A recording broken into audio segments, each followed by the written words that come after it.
اللہ کے رسول صلی اللہ علیہ وسلم یہ فرماتے ہیں کہ یہ دنیا کی محبت ایسی ہے کہ اگر انسان دنیا میں رہتے ہوئے مال و دولت اتنا جمع کر لے کہ پوری ایک بستی سونے اور چاندی کی یہ جمع کر لے، پوری ایک بستی سونے اور چاندی کی جمع کر لے،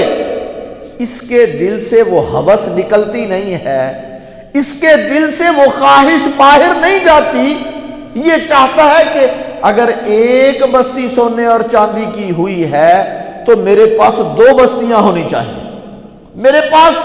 اگر 2 ہیں تو اور ہونی چاہیے، اور ہیں تو اور ہونی چاہیے۔ یہ دنیا کی ہوس ایسی ہے کہ انسان کے دل میں اگر بیٹھ جائے تو یہ نکلتی نہیں۔ اللہ کے رسول صلی اللہ علیہ وسلم فرماتے ہیں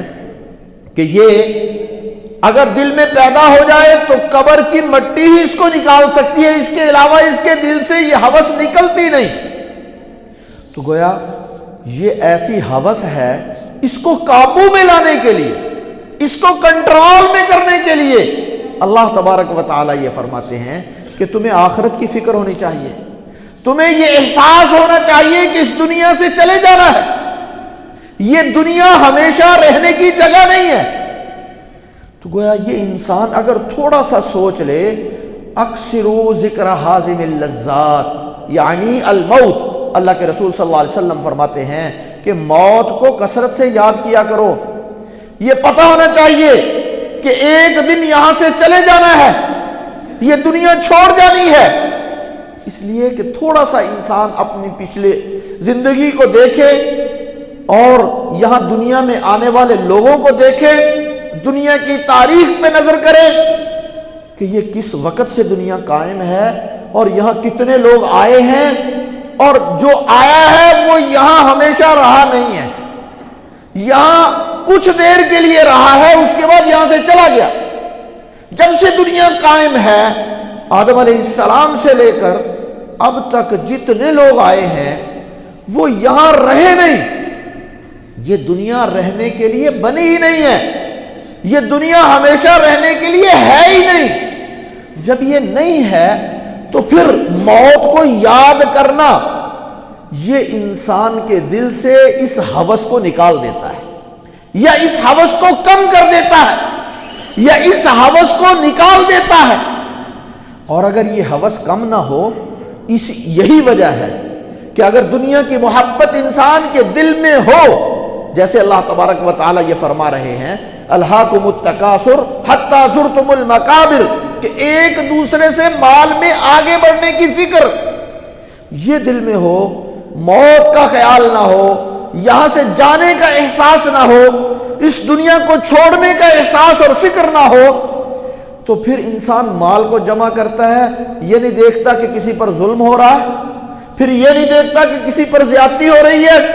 پھر یہ نہیں دیکھتا کہ میں کسی کا حق مار رہا ہوں، پھر یہ نہیں دیکھتا کہ دوسروں کو میری وجہ سے تکلیف ہو رہی ہے، بس وہ تو یہ چاہتا ہے کہ میرے پاس مال آنا چاہیے، جیسے بھی آئے،